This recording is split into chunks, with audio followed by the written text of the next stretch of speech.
नमस्कार दोस्तों, आप सभी का स्वागत है। इस कहानी को जरा ध्यान से सुनिएगा क्योंकि यह कहानी आपको जिंदगी भर काम आएगी। आइए जानते हैं इस कहानी को और समझने की कोशिश करते हैं। कहानी शुरू करने से पहले चैनल को सब्सक्राइब करें और बेल आइकन जरूर दबाएं। बढ़ते हैं कहानी की तरफ। एक समय की बात है, एक नौजवान युवा लड़का अपने मन में उठने वाले नकारात्मक विचारों से बहुत परेशान था। न चाहते हुए भी उसके मन में तरह तरह के गलत विचार आते रहते।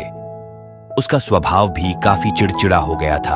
वो बात पर गुस्सा हो जाता, दूसरों के प्रति जलन और नफरत की भावना रखता, लोगों की बुराई करता और अपने मन में तरह तरह की नकारात्मक कल्पनाएं करता। वो अपनी इन सब बुरी आदतों से बहुत परेशान हो चुका था।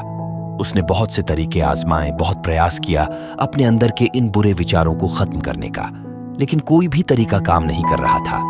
अंततः एक दिन परेशान होकर उसने महान बौद्ध भिक्षु के पास जाने का निर्णय किया। बौद्ध भिक्षु एक बहुत ही बुद्धिमान और आत्मज्ञानी व्यक्ति थे। एक दिन की यात्रा कर नौजवान लड़का बौद्ध मठ में आया। आने के बाद लड़के ने देखा महान बौद्ध भिक्षु ध्यान में थे। नौजवान लड़के ने बौद्ध भिक्षु को हाथ जोड़कर प्रणाम किया। बौद्ध भिक्षु ने आंखें खोली और मुस्कुराए। लड़के ने अपनी समस्या बताने लगा। गुरुदेव, मैं अपने मन से इन नकारात्मक विचारों को कैसे खत्म कर सकता हूं? बौद्ध भिक्षु ने उत्तर देते हुए कहा, नकारात्मक विचार बादलों की तरह होते हैं जो कि साफ आसमान को धुंधला बना देते हैं। अगर तुम्हें साफ आसमान देखना है तो पहले इन बादलों को हटाना पड़ेगा। ठीक इसी प्रकार अगर तुम अपने दिमाग से नकारात्मक विचारों को खत्म करना चाहते हो तो सबसे पहले तुम्हें इन नकारात्मक विचारों के मूल कारणों को पहचानना है और उन्हें नष्ट करना पड़ेगा। नौजवान युवा लड़के को बौद्ध भिक्षु की यह बात ठीक से समझ नहीं आई, तो उसने बौद्ध भिक्षु से इसे थोड़ा विस्तार से समझाने का आग्रह किया। तब बौद्ध भिक्षु ने लड़के को एक कहानी सुनानी शुरू की। एक बार एक व्यक्ति जंगल से गुजर रहा था। तभी उसे रास्ते पर एक सांप दिखाई पड़ा। सांप को देखते ही वो व्यक्ति डर गया और वहां से भागने लगा। जैसे ही वो दौड़ा, उसका पैर एक पत्थर से टकरा गया और वो वहीं गिर पड़ा। उसने खुद को बुरी तरह घायल कर लिया था। जब वो उठा और पीछे मुड़कर देखा तो पाया कि वहां कोई सांप नहीं बल्कि सांप की आकार की एक लकड़ी थी जो कि रास्ते पर पड़ी हुई थी। ये देखकर उस व्यक्ति को महसूस हुआ कि उसे नुकसान पहुंचाने का कारण वो सांप नहीं बल्कि उसके खुद के अंदर बैठा डर और नकारात्मक विचार हैं जिसने उसे घायल कर दिया। कहानी खत्म करते हुए बौद्ध भिक्षु ने उस लड़के से कहा, मन के नकारात्मक विचार इस कहानी के सांप की भांति है, जो तुम्हारी परेशानी का मूल कारण नहीं है बल्कि तुम्हारी समस्या का मूल कारण तुम्हारे अंदर बैठा डर है।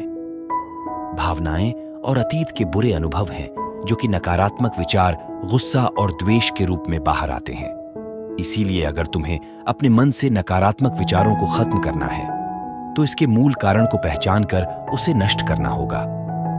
दोस्तों, अब हम इस कहानी को अपने जीवन में कैसे लागू कर सकते हैं, जानते हैं और समझने की कोशिश करते हैं। फर्स्ट नियम है, माइंडफुलनेस या जागरूकता का अभ्यास करो। अपने विचारों और भावनाओं के प्रति जागरूक रहो। देखो कि आपके भीतर क्या चल रहा है, आप अपने आसपास की घटनाओं पर क्या प्रतिक्रिया देते हैं। साथ ही मन में उठने वाले हर नकारात्मक विचार के कारण का पता लगाने का प्रयास करो। सेकंड नियम, अपने अतीत की बुरी यादों, बुरी घटनाओं और बुरे अनुभवों को स्वीकार करो और खुद को वही दूसरों को माफ कर दो। और थर्ड नियम है, अपने जीवन के सकारात्मक पक्ष पर अपना ध्यान केंद्रित करो और आपके पास जो कुछ भी है उसके लिए इस ब्रह्मांड का आभार व्यक्त करो। आभार व्यक्त करना हमारे नजरिया को सकारात्मक बनाता है और हमारे अंदर से नकारात्मक भावनाओं को खत्म करता है। फोर्थ नियम है, दयालु बनो, खुद के प्रति भी और दूसरों के प्रति भी, क्योंकि नकारात्मक विचार अक्सर बुराई और तुलना करने से पैदा होते हैं।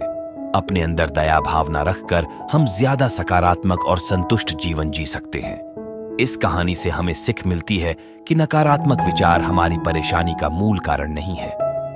असल समस्या तो हमारे भीतर गहराई में छुपी हुई है। इन विचारों के मूल कारणों को पहचानकर हम इन विचारों को अपने दिमाग से निकालना शुरू कर सकते हैं और एक ज्यादा खुशहाल और शांति से भरा जीवन जी सकते हैं। याद रहे, कहानी के सांप की भांति हमारे ज्यादातर नकारात्मक विचार भी सिर्फ भ्रम मात्र हैं जिन्हें हम अपने मन में पैदा करते रहते हैं। दोस्तों, मुझे पूरी उम्मीद है कि इस कहानी से आपको सीख मिली होगी और इस मोटिवेशनल कहानी से आपको प्रेरणा मिली होगी। अगर आप चाहते हो कि ऐसी मोटिवेशनल कहानियां आपको मिलती रहे तो आप बिल्कुल सही जगह हो। यहाँ पर आपको मोटिवेशनल कहानियों का संग्रह मिलेगा जो आपको जीवन में आगे बढ़ने की ताकत देकर जाएगा। इस कहानी को सुनने के लिए और आपका अमूल्य समय देने के लिए दिल से आपका शुक्रिया। तो दोस्तों, कैसी लगी ये कहानी आपको कमेंट सेक्शन में जरूर बताना, और अच्छी लगी हो तो इस चैनल को सब्सक्राइब करके नोटिफिकेशन बेल को जरूर प्रेस कर देना। तो मिलते हैं अगली कहानी में, तब तक के लिए अपना ख्याल रखें।